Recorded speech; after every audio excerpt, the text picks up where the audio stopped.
Welcome to Reinventions in Between, your go-to podcast for real stories of reinvention that happen between life stages, career changes, and living abroad. I'm Sara Kojola, life coach, intercultural trainer, and reinventions facilitator, helping people on their quest to what's next. I have reinvented myself a few times, and in the past 16 years, I have collected fascinating stories of change. In each episode, my guests will talk about why and how they took the leap and seized the opportunity to change their life. Let's begin. So what's happening in your world now? Yeah, I'm where am I? I'm at my mum and dad's house at the moment, actually, on the Mornington Peninsula, just outside of Melbourne. I came back a couple of months ago. I'm in an in-between stage again. I've been here a few times now, and I'm in one of them at the moment. I returned to do a visa for the UK. So I've been in Morocco for most of this year, actually. I went back in January this year. So I was based there for the first part of this year. And then I came back a couple of months ago to complete a visa, which you need to do from your country of residence, which is here in Australia. So I'm just waiting for immigration to give me a big tick on my on my visa at the moment. And then I'll be booking a flight out of here. So yeah, I'm home at the moment. Oh, and I suppose it must be pleasant and beautiful, but I understand how challenging is the visa thing. For once, Yes. I'm a foreigner in Australia, so I Yes. know. And I think anyone that's been through so I'm applying for an unmarried partnership visa. My partner and I, he's a dual British and Australian citizen. So we're going in based on him being the passport holder. And so for me, I feel a bit out of control of the situation. It's got nothing to do with, once you've proved how long you've been together and that, that you're a partner and all those things. It's got nothing to do with my situation. It's all over to them and it's over to immigration. And I feel it's one of those times in my life where I don't quite feel in control of the situation or the timeline. So yeah, it's been a challenging couple of months just playing the waiting game. Yeah, and so visas and immigration are something that we need to rely on when we live abroad or we choose to move our life and profession abroad. Is there any other challenges that you have faced in the past years for your profession? Yeah, plenty actually. And I think, a lot of people will have the similar thing that COVID was a really big sticking point for a lot of people in the recovery from COVID. So for me, I moved most of my work online about 7 years ago now. So the last few years, my business that I have built over the last 7 years has gone wherever I am, which I've been really lucky to have been able to do. I don't sit at a desk all day in an office. I left that world about 7 years ago, 8 years ago now, and started an online business. And then I also do consulting and contracting on the side. So I've gone through stages of being really settled and really happy with how my work's going, and then other times of traveling and being able to take my work with me. And then I've come back to Australia at different points in time.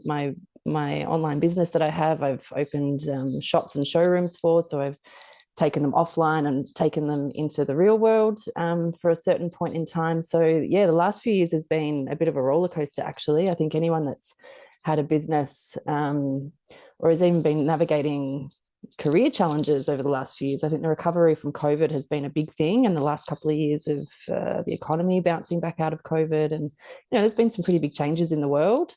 So yeah, I've definitely felt them. Yes, absolutely.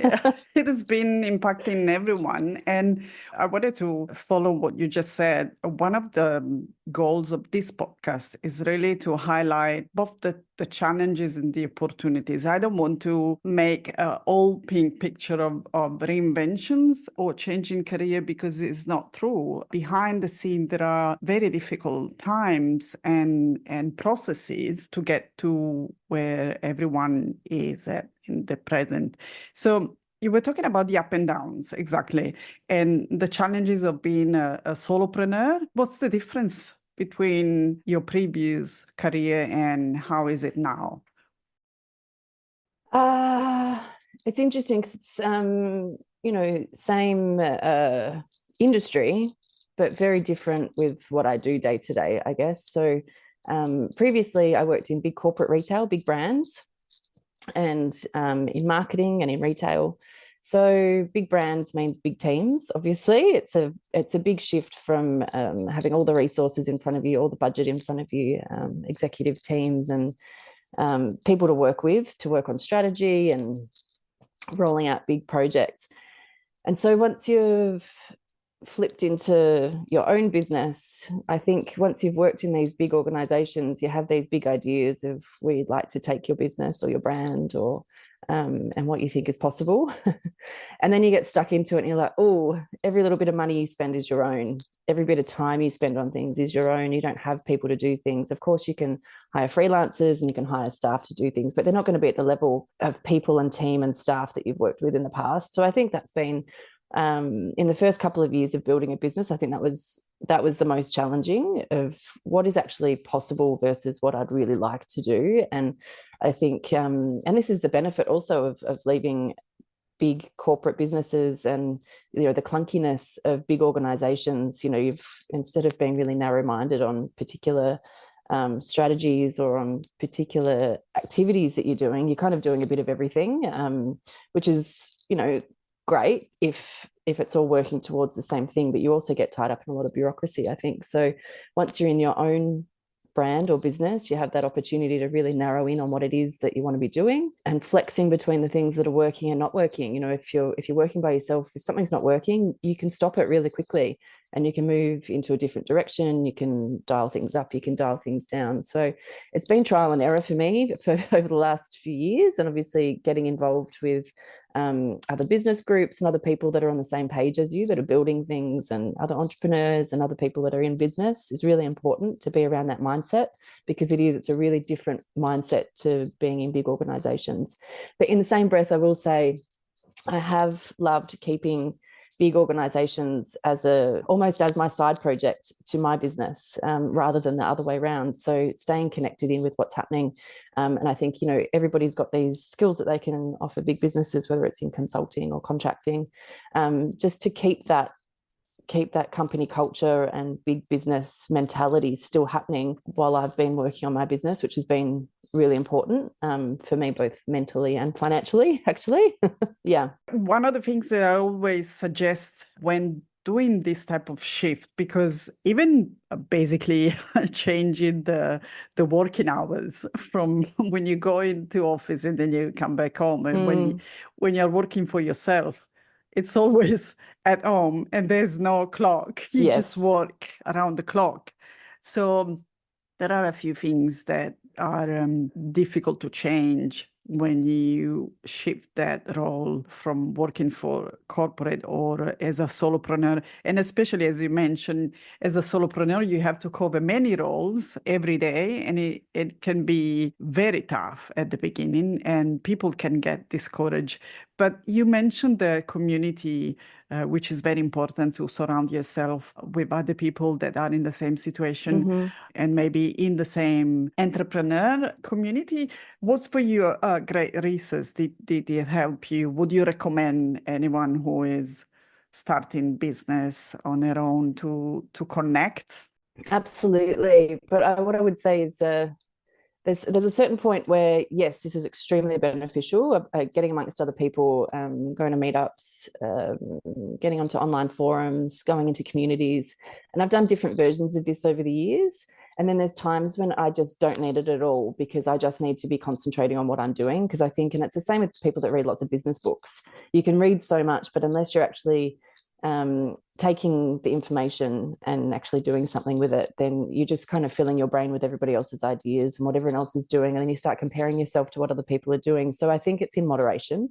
You've got to go and find that community of other people that are building things, so you get the other ideas, you get the motivation, you can talk to other people that are on your same page of what you're doing, because friends and family get a little bit sick of you talking about your business challenges or what it is that you're trying to build, because they're still working an office job, or they've not done this before. So you need to surround yourself with people that have done what you're trying to build, that they've built it so that you can be, around the right people, and then just know when to switch off and stop listening to other people altogether, and just go back to focusing on what you're doing. So yeah, I mean, community has been an incredible resource for me over the years. And I think through business ownership, I've met it's harder to make friends as you get older. And I feel as though, I don't have children, so I haven't met new friends through my children or anything. I've met new friends in my adult life through my work. And so it's other people that have been in the same country that I've been in, or that have been building a similar type of business. And we've found those mutual interests and connections, and a lot of it's been online, and then you eventually meet them in real life. So it's a completely new way of meeting new people. Definitely, like we met online, and yes, exactly. Yes, and also I'd say it helps to feel less lonely, as you just mentioned, and especially when you're starting a new business. And it is extremely valuable, also the opportunity you can get, because you can build partnership, not just transfer your skill when you're trying to work and having, maybe it's not, your new business is not starting off immediately, and you need time, of course, to build that. And having other people surrounding or aside that can help you with the up and downs is very useful. And then another thing that I wanted to mention, which is very important, is also people who generally live abroad have to build again and find their own tribe and build again all the connections. So that has been difficult, but it also becomes such a primary need when you move country that you just project into doing this. So you take the initiative to go out and find the new people you want to work and connect. I feel as though this is I don't want to say easier, but I want to say it's more comfortable doing it when you're in a new country. I find it harder when you return home. I feel as though, and I'm sure a lot of your listeners and your clients feel the same, that they leave and they go away and they build all these new connections and a new life somewhere else. And I've done this a few times now. I moved to the UK when I was in my 20s. I've moved to Morocco with my work. I've moved to France with my job. And each one of those has been in a really different stage of life. But in each of those times, I've built these really big communities of people, because you put yourself out there more. It's a necessity. You have to. So you say yes to things. You go to business meetups. You say yes to drinks with new people. You go on weekend adventures and you meet people. You're more likely to say yes to things and to seek other similar people out.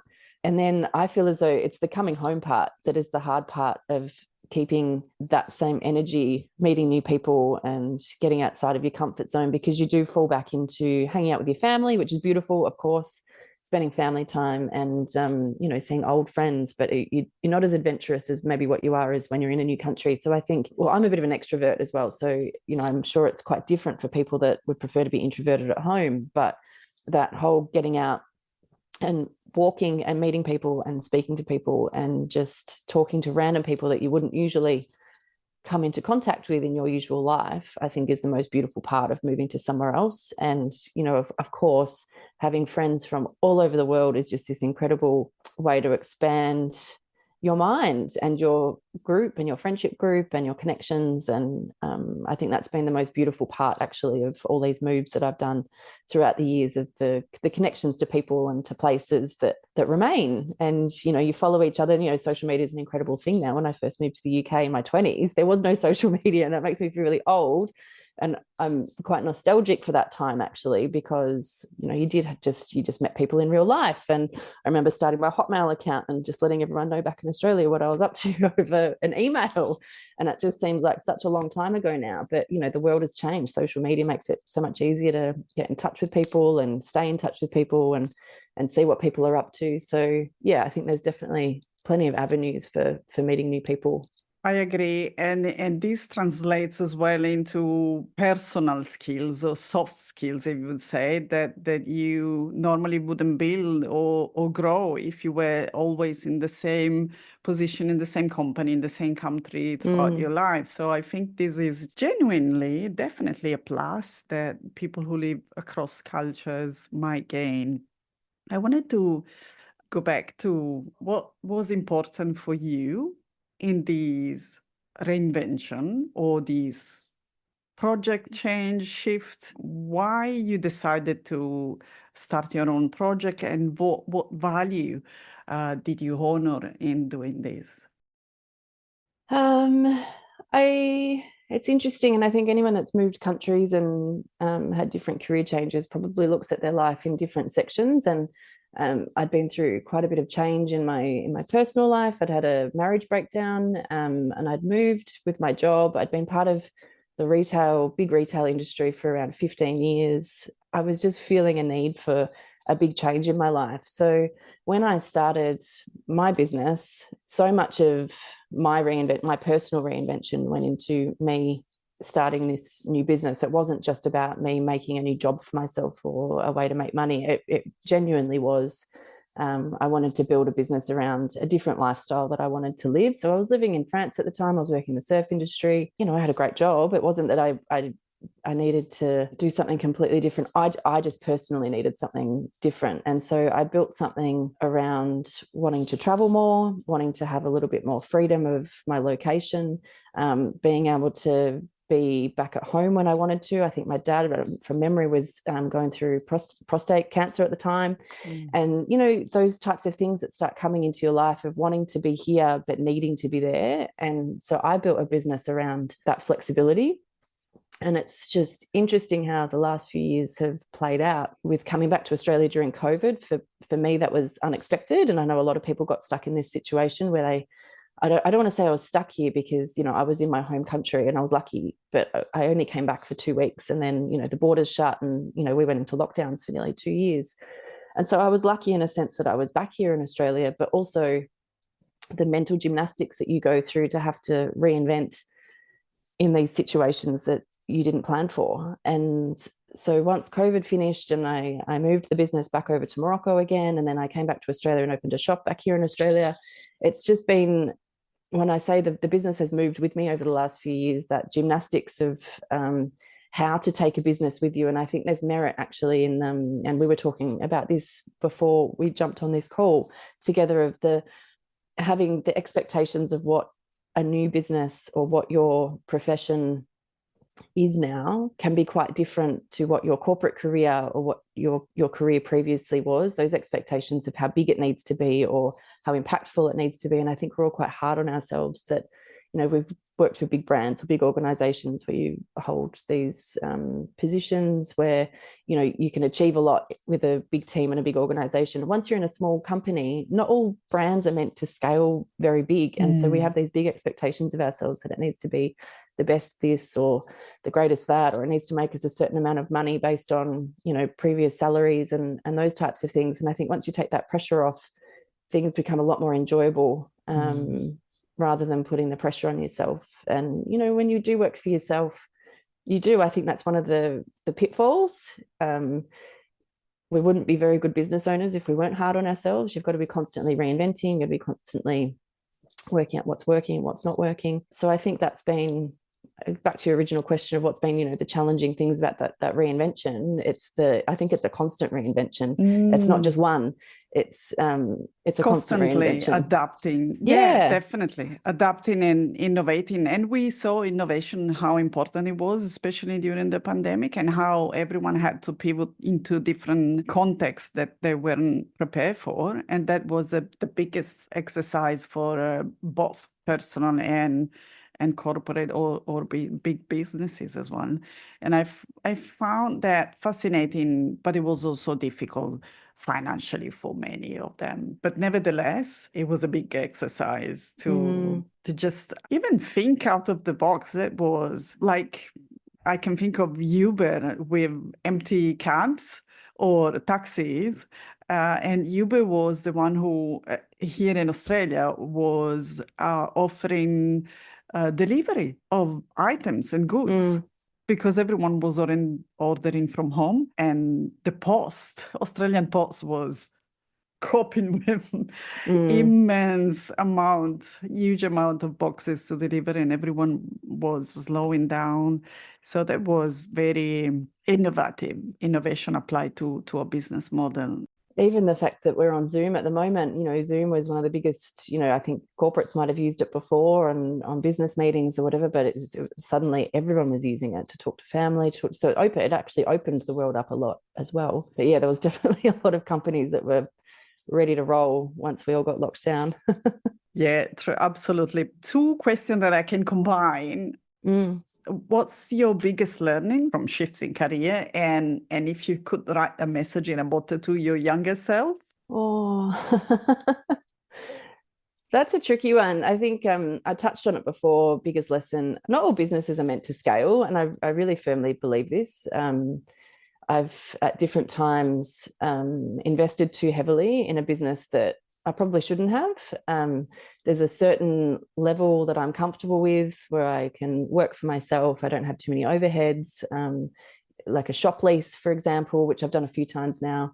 And every time I do it, it's really exciting at the beginning. And then I get to a little bit further into it, and it's like, oh, having all these additional expenses, being tied to a shop, being tied to having to hire staff, and all the additional things that go with scaling a business up. There's of course, you can make more money because you're going bigger with things, but it's also more expensive to go bigger. So there's a beauty in keeping things small. And actually, my online business, my retail business, I adore when it's small, because I can be traveling, I'm close to my suppliers, I can live where I want to live.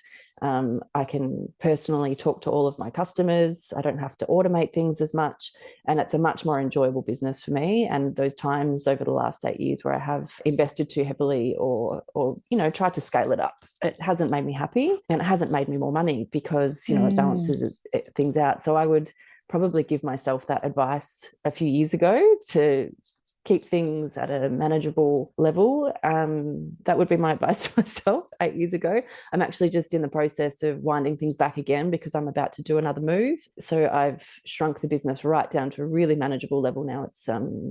It's ticking over, it's enjoyable, but it also frees up my time to be able to do more of that consulting and contract work on the side, which I think dialing things up and dialing things down as your life changes and location changes and things is smart. So I would also add that to the advice that I would give myself 8 years ago, that yes, keep those side projects and the consulting and contracting on the side, because it's great in those times of change when you can work with clients remotely. Yeah. So I see that freedom is one of your biggest value, I would say. Absolutely. Yeah. Absolutely. Have you take advantage of or engage with coaches, mentors, someone externally that help you in the business? Yeah, I have. Over the years, I've been involved in a few different mentoring sessions, programs, different things online, mostly community-based rather than individually. So have seeked out a particular course or program that goes for a certain number of weeks on entrepreneurship or on a particular topic that I need to dig into. So I found that really beneficial, mostly for the community that you meet, like we were talking about at the start, and just being amongst other people that are building things, and you can get really good energy from that and learn from other people and learn from the programs. So like I said earlier, I think people can do too many of these things, and actually there is so much information available online. What's available now compared to when I was starting the business 8 years ago. Like I remember building my Shopify site from scratch 8 years ago when I first started the business. The amount of information that's online now on YouTube, the amount of information that Shopify sends out, how to do your digital marketing, all these things I really had to work out for myself. I'd come from a marketing background, but more of a retail and creative side, not technical e-commerce. And so having to jump in and teach myself all the technical e-commerce side of things was, a real challenge. And I'm glad I've done it because I've worked everything out for myself. I've gotten different freelancers in at different times to do things, but I wouldn't be where I am now if I hadn't have gone and sat there and done my 40 hours of learning through different mentorships, or, paid for a $200 online course here and another $200 online course there, and then sat through all the videos, and that self-learning and having to completely be responsible for your own learning all the time, because I've finished school over 20 years ago now. It's like you've got to be responsible for your own education. And we're just in this incredible age where all the information is there online. And obviously you've got to take it with a grain of salt as well. Some of the information is not good information.